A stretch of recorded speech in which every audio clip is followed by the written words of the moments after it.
because the drug pushers and users think they can run these state lines and get away from any kind of prosecution, you know. And so Dr. Robinson and I went up to London, and we had a joint meeting with these people, and out of that meeting, the idea just came up, well, why don't we have a joint meeting? We can't change each other's payroll. I can't change what organization you're in. I can't make any rules for your organization, but nobody says I can't pick the telephone up and call you. So they met over here locally almost a year ago. They swapped telephone numbers, and Dan Smoot said for me to let you people know that they are presently on cases as a direct result of that meeting that they believe in the very near future will go to some sort of arrest and follow-on. He said also that they felt so good about that they're going to do it again, and they're going to hope to do it again in this area in September, another meeting. And because of this, they went to West Virginia and did the same thing. This is what SIGCO, Standing Gap Coalition, is all about: self-help, community organization, Christian believers willing to get a little sweat out there and do something. And we contacted these people, and that's what's happening with the Joint Drug Task Force. The other thing I did, I was very curious about the phone number that you'll see that we have on the pamphlet on the handout, the drug tip hotline. I was just curious. Is that number any good? Is it any good? Does anybody use it? You know, you don't have to be in Kentucky, you don't have to be in Virginia, you don't have to be in Tennessee to use that number. Any of our coalition can use it. So I asked Mr. Smoot, who is now the president, by the way, and CEO of Unite, I asked him if he would check into that for me. He called me back with some information. He said, number one, the number is valid. Number two, the use is low. He said, we've had 5 tips in recent time, meaning less than 6 months, less than 12 months. So please get out to your people that this is a real number. They don't have to leave a name. They can request to be contacted back, or they can just leave a message, and it goes to bona fide legal people that will respect the information passed.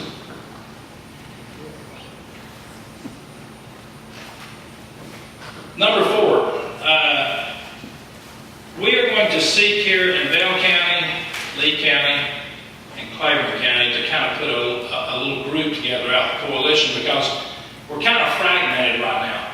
And we're going to start trying to meet on a monthly basis and see what we can do for our 3-county area. Now, the reason it's mentioned here is that other counties, I just put it out for possibilities, just for thought. Maybe you want to team up. Maybe Anderson and Scott kind of want to team up and do something. You know, sometimes you can get a better impact if you can get 2 or 3 people together. So don't overlook that possibility out within your counties and in the coalition. And then next, it's not on the schedule. It was kind of a recent change to what we've got. But today, in our audience, we have a grant writer from up in Wise County, Virginia, who has traveled all the way down here just to see what we're doing and be a part of our meeting. And I'd just like for him to stand up and everybody see who he is. Mr. Paul Quisco. Did I pronounce that correct? Yes, don't forget. Hi, Paul. You can stay standing for just a minute. Paul has got over 30 years experience in grant writing. And he's most recently been with the Lonesome Pine Office on Youth. As a matter of fact, my brother, who's been in social services work and juvenile welfare work for over 30 years, has worked together with Paul, and I didn't know that until just today, actually. But I just want you to know that he is here. He's offered to come down and visit with us. And if you have some kind of a question or something that you think he may help you with, and before you leave here today, make sure you touch base with him. And is there anything that you think that you would want to offer up right at this moment? Or? I just say most grants you have to justify the need, but when it comes to substance abuse in Southwest Virginia, East Tennessee, or Eastern Kentucky, you probably don't have to, because we're kind of on the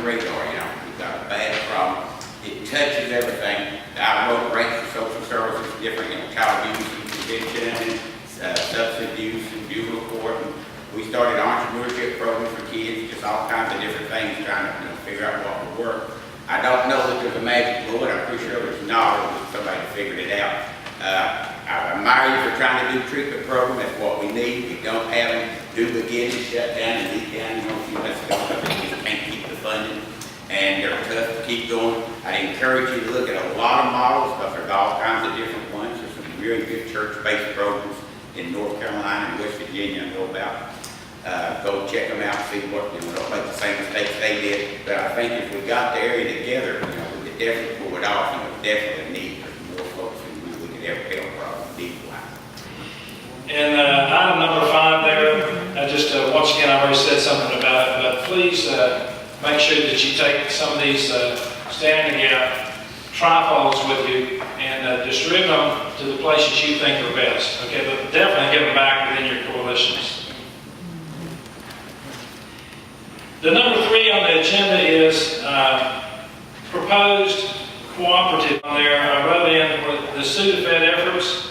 As counties, we can get much more organized through the legislative efforts to get the Sudafed out of the hands of just anybody who wants to walk in and get those. We see that ourselves that there's a very real possibility that somewhere before the end of this year that we'll make a joint trip over to Nashville in force, okay, and try to get the recognition that we as citizens, not only Christians, but citizens of this country, we say we want to be heard, okay, about this situation. And I know many of you, we've addressed it before, so I'm not going to spend any time on it, but the Sudafed is an issue that everybody needs to take up. And driving down here today, I always put this shirt on, because this shirt says 2011, November 6, 2011. And it reminds me that as an organization, we're not even 2 years old from the date of our first march. We're older than that from our prayers and our concept, but we're really moving and doing things and going in the right direction, but we're going to have to get stronger in these areas, and you'll hear more about this. But I just put it out as a challenge within your communities and within your counties to think about how you can organize yourself better legislatively within your counties to get some presence for the group. And then we'll join you. That's what the coalition's about. Then we'll join you. We'll get behind you in your county. We need to come over and stand with you. We'll come stand with you. And we're going to talk more about our financial future here in the future leaders meeting. The second item that we have that is a proposal, we want you to, by the way, write notes all over this. This is why we give it to you. We don't need to spend more money on paper. We don't have much of a budget right now anyway. So, but write all over this, because this proposal, 2x2, it was thought up by some folks here. And the idea being that we have got to get more focused in front of churches, Chamber of Commerce, county commissions, schools. And sometimes it's just easier when 2 people go and make a presentation. And that's a Christian principle too. Go 2x2. Take these pamphlets and get some volunteers and make a trip to the sheriff's office. Go make a trip, 2 people, over to the county health services office. Okay? Go into your biggest local hospital you can find and go into their counseling folks and say, can we talk to y'all? But we're proposing that every county pray about and take on the idea of setting up a 2x2 program. And at the next meeting in October, we're going to work out some details on that and give you some really concrete ideas on how to make this happen. But talk about it and take it back with you. That's all I have on the agenda for right there. And so at this moment, and before we get into the speakers, I want to take just a pause and ask if any of the counties that are represented here today has an event that's coming up or something you'd like for everybody to know. Lee County, I know, has something. You got to stand up, Jim. You can't sit down this place. We have another March 5th, September 22nd. Sunday afternoon at 2 o'clock. This march is going to take place in the gap and kind of the center of our problem there. It's spread all over the county, but especially in the gap. We start in the middle school, which is the old high school, and proceed out to leave it to. We've already got that approved on the town school system. Pennington Gap. Pennington Gap on the 27th of September. 22nd, and what time are you kicking it off? 22nd, 2 o'clock. All good. 22nd, 2 o'clock, okay. Hey Jim, send me an email, I'll send it out to everybody. Okay, now I see another hand. Yes, ma'am. Granger County, had its Tomato Festival, July 27th. The Anti-Drug Coalition will have a night of music and entertainment. And this is the second year we've done this. It started at 6 and it goes to about, last year it went to about 10. And what it turned out to be last year was just like a big street gathering for young people. They came and they would just hang out there in the street, and that's what we wanted it for. To where they could come and have a good place to, have snacks and a place together. And we heard a lot of good comments about it, and they wanted us to do it again this year, because that's what I hear a lot with the young people. We don't have anything to do. So we gave them something to do last year, and we're doing it again this year. Okay, and when you say we, who is we exactly? The Granger United Anti-Drug Coalition. Okay, all right. We'll put that on the calendar. And you're going to hear more about calendar in just a moment, but not from me. Okay, yes ma'am. Campbell County. Campbell County on Tuesday, August 6th, from 6 to 8 will be our third National Night Out, which is sponsored by the Campbell County Anti-Drug Coalition. Our Master of Ceremonies will be Lori Phillips-Jones. And from 6 until 8, the first year we did this, we had about 2,500, then about 3,500. We hope to have, hopefully, 5,000. Youth groups come and perform. We have all kinds of music, door prizes. It's a lot of fun. It's community policing, but it's also a lot of Christian music and a lot of Christian influence. That's number one. Number two, Chief Deputy Aaron Evans from the Campbell County Sheriff's Office came across a resolution that was created by the city of Winchester, Tennessee, which bans the use of Sudafed within city limits and makes a recommendation for an Nexafed to be used instead of that.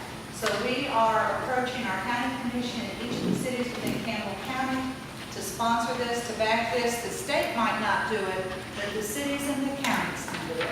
So I would encourage you to take a look at that. Thank you. Who is that point of contact again for the resolution?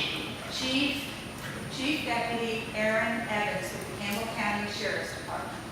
Chief Deputy Aaron Evans, the Campbell County Police Office. And he is the one that is basically propping up this resolution that counties and cities can promote if the states won't, if the nation won't. Okay, maybe if it's possible, you could email that fellow's phone number in to Rita, and then we'll push it out to everybody. Okay? Yeah, if everybody that spoke would do that, email it to Rita. that'd be good. Yeah. And you're going to get more of this idea here in just a moment, folks, but we really have got to be about communication, because we can move so much faster through our electronic communication process. I'm going to tell you right now, the devil's using it 10 times harder than we are, so we need to get busy. But if you'll push it into us, we'll push it out to everybody else, and that's the whole purpose of the coalition.